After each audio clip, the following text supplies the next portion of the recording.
pero vamos a hablar de economía. Tenemos aquí ya un invitado que ojalá siga siendo parte del programa de manera permanente, porque es un hombre que nos trae mucha orientación. Es Henry Ebrard, está con nosotros en este Gobierno de la Mañana. Henry, yo estoy preocupado porque los crudos suben y suben.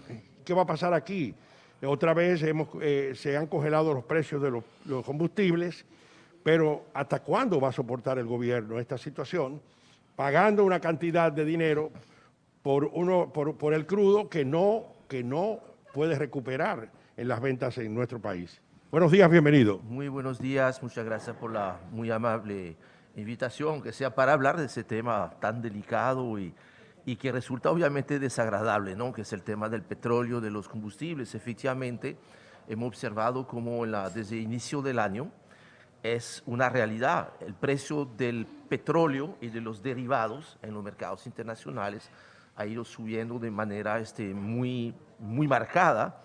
Cerramos el año 2020 con un precio del crudo en torno a los $47 y esta mañana se encuentra por sexta semana consecutiva arriba de $60, cuando en el presupuesto del año 2021, o sea, que se proyectó para el año 2021, se había proyectado apenas $45,50. Entonces, obviamente, este componente de que suben los precios del petróleo y de los combustibles derivados, importante recordar que la República Dominicana, de lo que consume, apenas el 10% es petróleo crudo que refinamos a esta participación ha ido bajando, o sea que prácticamente todo lo que se consume de combustibles como gasolina premium, como gasoil óptimo, se importa. Y esto hace que efectivamente, al tener este incremento tan fuerte en el mercado internacional, eso pone mucha presión para que, de aplicar la famosa formulita, ¿verdad? Tendría que subir el precio de los combustibles. Y ahí observamos que efectivamente, desde prácticamente el final del mes de febrero, los precios de los combustibles, casi diríamos por dicha del consumidor, aunque eso puede ser muy discutible, los precios de los combustibles se han mantenido congelados y esto, desde un punto de vista económico, definitivamente ya se está tornando insostenible. No hubo un fallo en lo que fue la proyección, porque yo supongo que ustedes como técnicos, como analistas y todos los economistas lo hacen, y hay departamentos de estudios económicos que hacen una proyección a futuro. Todos sabíamos que la pandemia paralizó la economía mundial y que obviamente la economía iba a tener un nivel de recalentamiento y que la economía... ¿Por qué no se hizo, o los técnicos no hicieron una proyección mucho más allá de proyectar un barril de petróleo a 47, donde todo el mundo sabe que ese no iba a ser el precio real del combustible? Mira, es muy válida tu pregunta. En el ciclo de preparación del presupuesto en la República Dominicana, prácticamente tú tienes que entregar en septiembre al Congreso lo que es el proyecto de ley, lo cual quiere decir que entonces ya a final del segundo trimestre, ya en el mes de junio, tú estás entregando a todas las instancias del Estado lo que es el marco macroeconómico que confeccionan varias entidades. Ahí tú tienes el Ministerio de Economía, Planificación y Desarrollo, por supuesto, Ministerio de Hacienda, es el mismo Banco Central, y para eso se utilizan, por supuesto, lo que son los escenarios que te plantean los mismos organismos como la OPEP, que claro, mensualmente proyecta eso, el Banco Mundial, que es un poco la referencia en cuanto a precio de los commodities. Y ahí la realidad es que a mitad del año pasado, que estábamos en pleno, o sea, en el momento más oscuro, ¿no? Del COVID, recuerde que en abril del año pasado, o sea, hace un año, el barril de petróleo... Se puso en cero. Peor, negativo. O sea, el 20 de abril, lo recuerdo, pues, mi fecha de cumpleaños, caímos a menos $37, una cosa completamente inusitada. Por eso era muy difícil acertar el pronóstico. De hecho, mira, fíjate que este pronóstico de mitad de año no estaba tan mal, porque se hablaba de 45.50 y abrimos el año en $47. Lo que no estaba previsto son dos cosas. Creo que uno, la recuperación económica, gracias al desarrollo hasta el momento positivo de las campañas de vacunación, ha hecho de que la expectativa es que la economía mundial está acelerando más rápido de lo previsto. Y eso es una muy buena noticia. Claro. Ahora, el precio de esta buena noticia es que entonces los precios del petróleo suben porque se espera que va a haber una mayor demanda. Pero al mismo tiempo, y esto hacía mucho, mucho tiempo que no pasaba esto, los países productores que fueron duramente golpeados el año pasado cuando se derrumbaron los precios, pues lograron un acuerdo de limitar la producción. Y la sorpresa no es tanto que hayan logrado un acuerdo, sino que lo hayan cumplido con este nivel de disciplina. Entonces, tú tienes un fenómeno donde se espera que la demanda siga creciendo y que se acelere, lo cual termina siendo buena noticia para la República Dominicana. Al mismo tiempo, la producción se está conteniendo. Esto hace que efectivamente estamos regresando a niveles de precio que no se veían desde el año 2019. Y el tema de la proyección del dólar. Nosotros proyectamos en el presupuesto un dólar 63 por 1. Hoy el dólar está prácticamente un 56, 57. ¿Cómo explicar este fenómeno que se está dando? O sea que la economía con el COVID termina siendo una caja de sorpresas. Las hay malas, las hay buenas. Ahí tenemos dos sorpresas buenas este año. Uno es que sigue creciendo muy fuertemente la llegada de remesas. Inclusive enero, febrero, el Banco Central reportó 31% de incremento, que yo lo entiendo razonable porque todavía enero, febrero del año pasado no se había disparado las remesas. A partir de mayo de este año ya va a ser más difícil crecer porque ya nos vamos a comparar con los mejores meses de la historia de las remesas. Pero de cualquier modo, ese flujo adicional de remesa hace que hay cierta comodidad en el mercado de divisas. Es cierto que esto es una muy buena sorpresa, la caída del dólar, a nivel internacional, pero también aquí en la República Dominicana. Y eso es un alivio en lo que es hoy en día para mí. El principal problema de la economía dominicana es el tema de la inflación. Tenemos ahí un problema de inflación en los combustibles, en los alimentos, en las materias primas. La gente me estaba diciendo por Twitter, mira, que tengo que empezar a darle seguimiento a la funda de cemento, porque efectivamente... Hay un lío tremendo con esto de los materiales de la construcción. Y eso es el reflejo de lo que pasa en el mercado internacional y ha sido mitigado en partecita por la baja del dólar. ¿Hasta dónde puede bajar el dólar? Yo no lo sé. Yo creo que eso es una pregunta que hay que hacerlo. ¿Usted proyecta que puede continuar bajando? Quizás va un chin más. Ahora, la proyección, por ejemplo, la semana pasada, dos organismos internacionales que hacen muy buenos estudios sobre la República Dominicana, uno que es el Bank of America y el otro que es Moody's, que es una de las tres calificadoras que le pone la nota de riesgo al país, pues han revisado considerablemente a la baja la expectativa del dólar para fin de año. ¿Cuáles son las referencias? En el presupuesto del 2021, y eso obviamente se va a tener que revisar en un presupuesto revisado en mitad de año. Se proyectaba que el dólar llegara a final del año a 63. Casi 64. Que en promedio decía 62 para el año completo, eso nos lleva prácticamente a 64. Hoy en día esos organismos están hablando de entre 58 y 59 pesos para el final del año. Si eso se mantiene, eso va a hacer que esa factura petrolera que está creciendo fuertemente, porque estamos comprando más combustibles, porque la economía va un poquito mejor, la multiplicamos por más dólares, porque el precio es muy superior al del año pasado, pues lo vamos a multiplicar con un tipo de cambio que va a ser muy parecido al tipo de cambio promedio que tuvimos en el 2019. Durante el 2000, hasta el 2020. Pues vamos a terminar quizás con una pequeña devaluación de un 2%, que es muy favorable. Recuerden, señores, que eso era una cosa preocupante.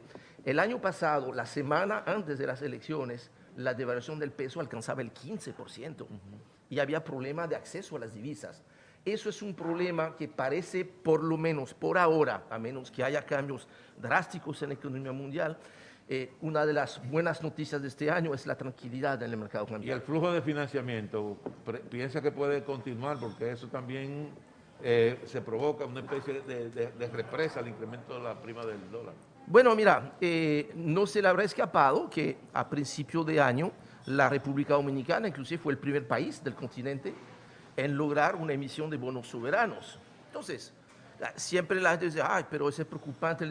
Por supuesto, o sea, lo importante no es tanto que tú hayas tomado préstamos, sino que tú vas a estar haciendo con ese dinero. Entraron 2.500 millones de dólares en condiciones bastante buenas para la República Dominicana, que obviamente es más caro que la tasa de interés que paga ese Panamá, que la semana siguiente colocó, pero está una mejor calificación de riesgo, entonces le cuesta más barato. Sigue habiendo el tema de las remesas. Yo creo que durante este primer semestre no hay problema con el tema de los dólares. Después habrá de ver en qué medida la recuperación económica que hace que ya van a empezar a crecer las importaciones, que nuevamente eso lo debemos de ver como una buena noticia de que haya mayor demanda de importaciones, porque quiere decir que ya la economía está creciendo. La economía a partir de abril va a tener un crecimiento muy fuerte porque nos vamos a comparar con los peores meses casi de la historia económica de la República Dominicana. Recuerden que en abril el Producto Interno Bruto cayó cerca de un 30%.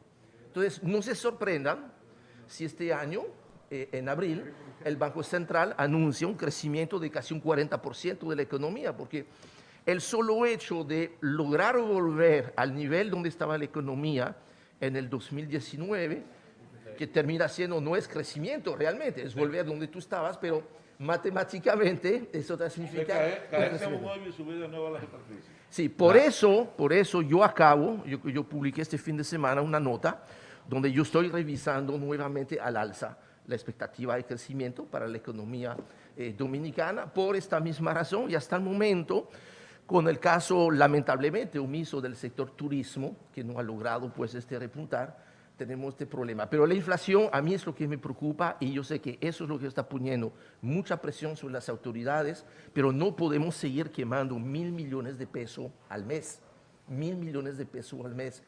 Seguir quemando 1.000 millones de pesos al mes para mantener congelado el precio de los combustibles, casi se quemaría la recaudación que obtenemos de la mina de oro de Cotuí. O sea, esto no tiene sentido económicamente hablando, y no hay el espacio fiscal para eso, es muy costoso. Las remesas en el 2021 van a ser superiores a las del 2020 sin ninguna duda. Primero porque la economía en Estados Unidos, en Europa, se ha dinamizado bastante, como tú explicabas, pero en el caso de Estados Unidos ahora mismo hay una millonada tremenda en las calles con esto del plan de estímulo del gobierno. Cientos de miles de dominicanos están recibiendo esta semana miles de dólares en sus bancos, producto de este plan de estímulo, y parte de ese dinero va a venir a República Dominicana en remesas. O sea que, no, eso va a tener tres consecuencias, sí. 2 positivas, una negativa. Las 2 positivas, las remesas van a seguir subiendo. La segunda, muy positiva, el sector zona franca es el que más se va a beneficiarse de esto, porque al subir el consumo en Estados Unidos, vamos a ver cómo las zonas francas van a seguir creciendo y cosechando años récord. El problema va a ser, como la economía de Estados Unidos va bien, lo primero que hace el de Estados Unidos es salir con el vehículo, y ahí la demanda de gasolina en los Estados Unidos se va a disparar, y va a ser el costo de importación de esta gasolina va a ser aún más costoso para la República Dominicana. Pero la economía ya va a crecer, y cuando la de allá crece un punto, aquí crece 3.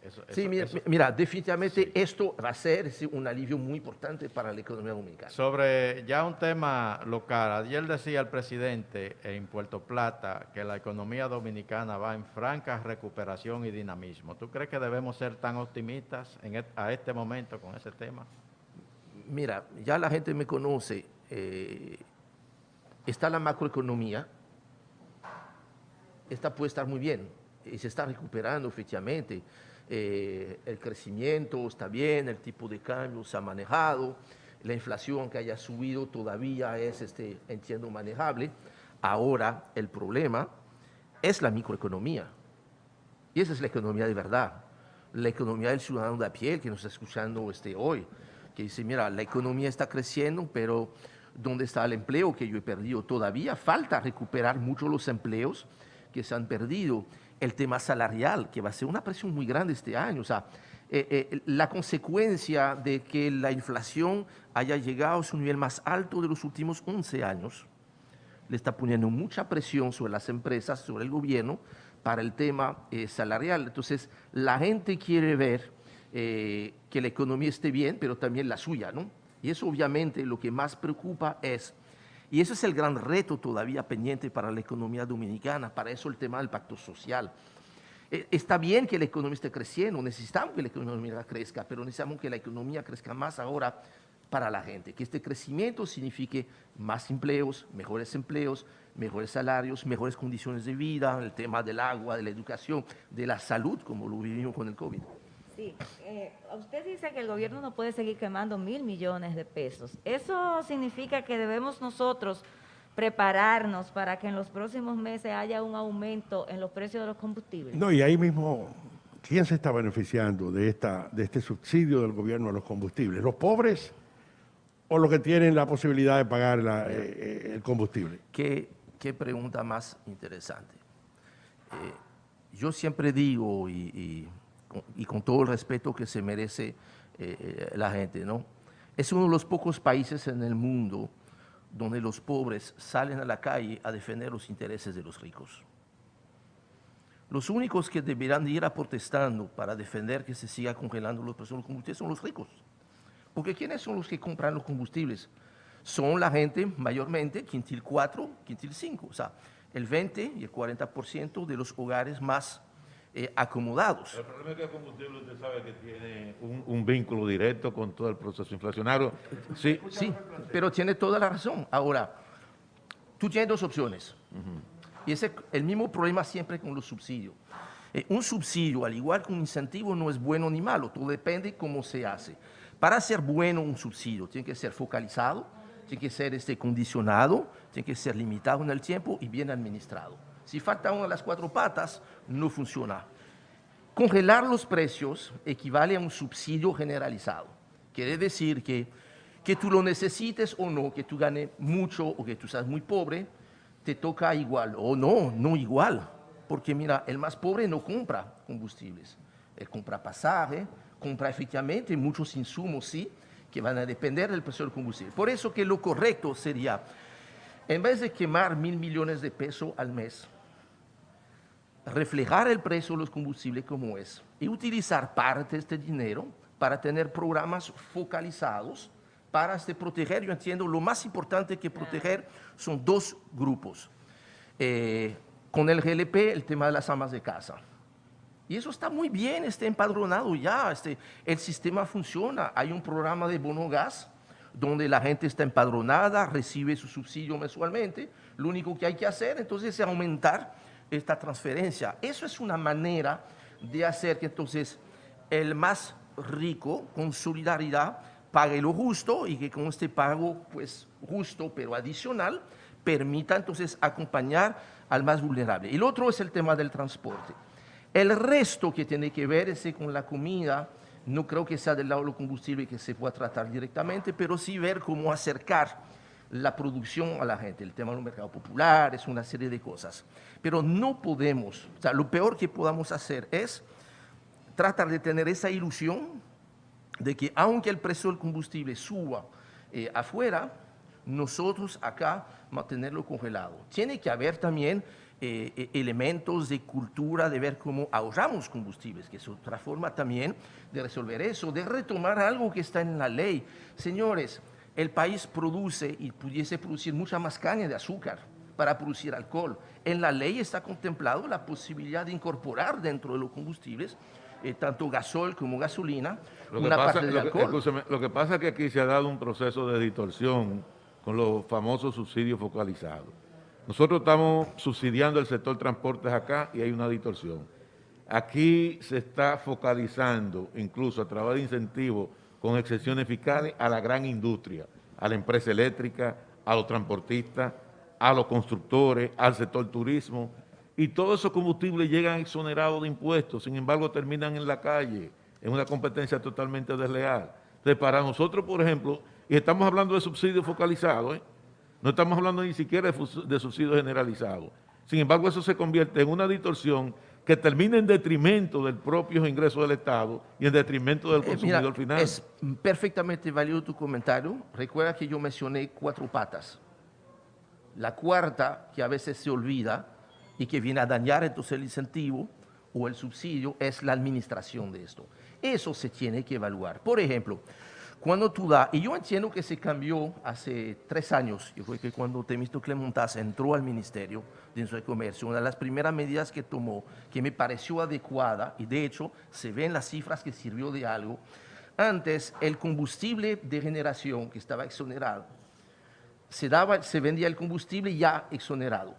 Después la gente generaba o no generaba electricidad, ya tenía su combustible exonerado, lo cual podía abrir la puerta trasera para que entonces, si todo el combustible no se generaba, había la posibilidad entonces de tener un combustible no subsidiado, o sea, no una cosa correcta, que permitía entonces hacer ventas en el mercado. Bueno, aquí hay una empresa que hizo una reconversión, tenía cerca de 5 millones de full oil exonerado de impuestos, hizo la reconversión, parte de sus 7 turbinas, hizo la reconversión a gas, y el Estado continuaba entregándole esos 5 millones y pico de galones de combustible. Pues muy mal hecho. Sin ningún tipo de observación. Ahora, ¿qué hacía esa empresa con esos millones de combustible que no estaba utilizando y que llegaba exonerado de impuestos? Obviamente que eso terminaba en el mercado. Por eso que el mecanismo adecuado debe ser, es el único, que se llama drawback. Que es decir, mira, perfectamente, mira, tú tienes derecho a un combustible exonerado, muy bien. Primero tú me pagas el impuesto, después tú me vas a demostrar que tú has hecho con el combustible. Eso es lo que se ha hecho con el combustible de generación para las grandes generadoras, para las empresas mineras, que primero tienen que pagar el impuesto y después es fácil porque todo eso se contabiliza. Es muy fácil saber, mira, si entró tanto de combustible para generar, tiene que haber salido tanto de electricidad generada. Y si tú no estás demostrando que tú has generado con eso, pues mira, tú vas a tener que quedarte con el impuesto porque ya tú lo pagaste. Eso es la mejor manera de manejar los subsidios. Lo mismo pasa con el combustible para transporte.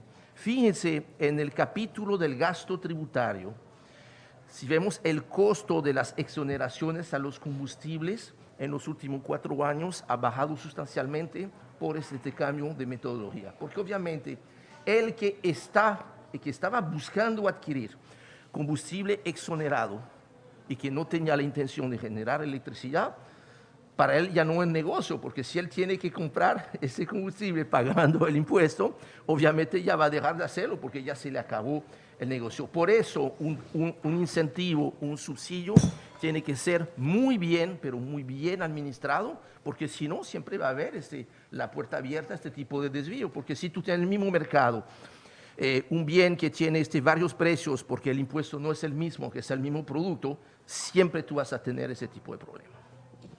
Sabes que, bueno, no me atreví a sugerirle a nuestro amigo Esteban que se haga una campaña para que el ciudadano economice combustible, porque yo no creo que le convenga mucho a ellos, ¿no? Pero yo espero que alguien inicie una campaña para recomendar a la gente que baje el consumo de combustible.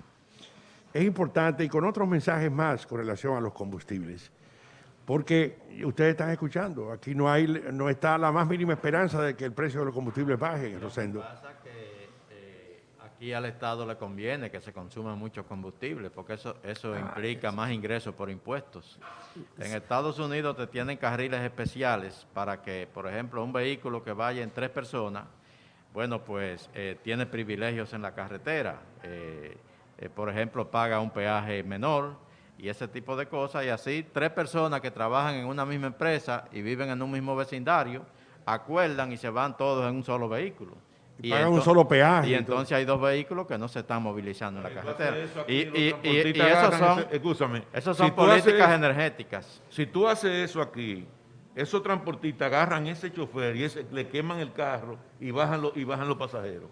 Al estilo Uber y taxistas. Y entonces, claro, ¿qué hacemos para llevar el mensaje a la gente del manejo limitado del combustible, muy especialmente en esta Semana Santa, No, Henry. bueno, de hecho, la gente con mucha sabiduría y por necesidad obviamente lo hace. Por eso que cuando vemos las cifras de consumo de combustibles en el país, sí está sensible al tema del precio, porque muchas veces tú lo ves en la gasolina, la gente no dice, mira, échame 10 galones, échame mil pesos de la buena, 1000 pesos de la mala, y eso, o sea que conforme va subiendo el precio, la gente termina comprando menos cantidad porque hace este ajuste. Yo creo que ahí los horarios de trabajo se tienen que se tienen que acomodar. Mira, cuando hay que ver cómo eventualmente, inclusive, o sea, pensando en voz alta, ¿verdad? Porque todas las administraciones principales están dentro del Distrito Nacional. No sería pertinente que algunas administraciones, por ejemplo, se ubicarían del otro lado del puente. Cuando vemos la cantidad de combustibles que se está quemando ahorita en el puente, desde la ciudad oriental hacia el Distrito Nacional, de gente que tiene que venir al centro de la ciudad, ahí estamos gastando mucho combustibles. Sí. Hay algunos países que ya están estudiando la posibilidad de que en vez de una semana de 5 días, tener una semana de 4 días. Si tengo una semana de 4 días en vez de 5 días, ya estoy sacando un día y 20%.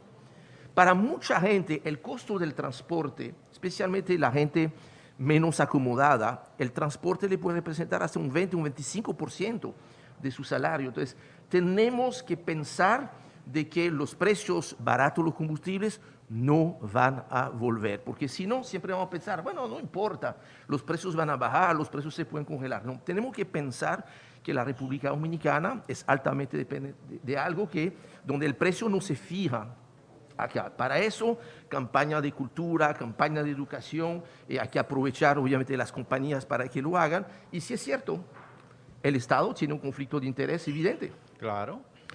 Que es el cobro de los impuestos. O sea, este año, 2021, se espera recibir más de 71,000 millones de pesos a través de los combustibles. Entonces, esto debe ser una razón para no hacer cosas más correctas para el bienestar de la gente, para mejorar el medio ambiente. Yo creo que no, eso no puede ser un pretexto. Ahora, es cierto también que es muy simpático decir, vamos a bajar el impuesto a los combustibles, porque eso hay que ponerlo otra cosa. Y siempre, yo recuerdo Juan Hernández, que en paz descanse, siempre me decía, mira Francés, no me hable de tocar el tema del impuesto a los combustibles. Ese es el impuesto más fácil de cobrar. El más directo. Lo es en todos los países del mundo. Es mucho más fácil cobrar un peso a través de los combustibles que a través del ITEVIS o a través del impuesto a la renta, porque hay que correr detrás del contribuyente. Cuando es todo lo contrario, hay el contribuyente que corre a pagarte el impuesto porque necesita comprar la gasolina y el GLP. Siempre, Henry, de verdad es un placer escuchar estas orientaciones tuyas. Nos llena de alegría que compartas en este programa que hemos especializado hasta cierto punto en esto en materia de los combustibles en este país. Ahora con este gran movimiento de Semana Santa que desde ayer estamos viendo en las carreteras, con la situación en nuestras carreteras. Gracias por estar con nosotros en este gobierno de la mañana. Muchas gracias, que se cuiden todos en esta Semana Santa. Cómo no. Bien, para adelante, señores, no se mueva nadie de la Z101, ya está Eddie Alcántara con nosotros, está el director de la Defensa Civil con nosotros, está también Hugo Veras, aquí hay de todo, este es un programa de grandes ligas, no se mueva nadie del Mirador, aquí estamos también protegidos por esta brigada gigantesca de la Defensa Civil. No se mueva nadie de la Z, vamos a los estudios, llévate a los estudios.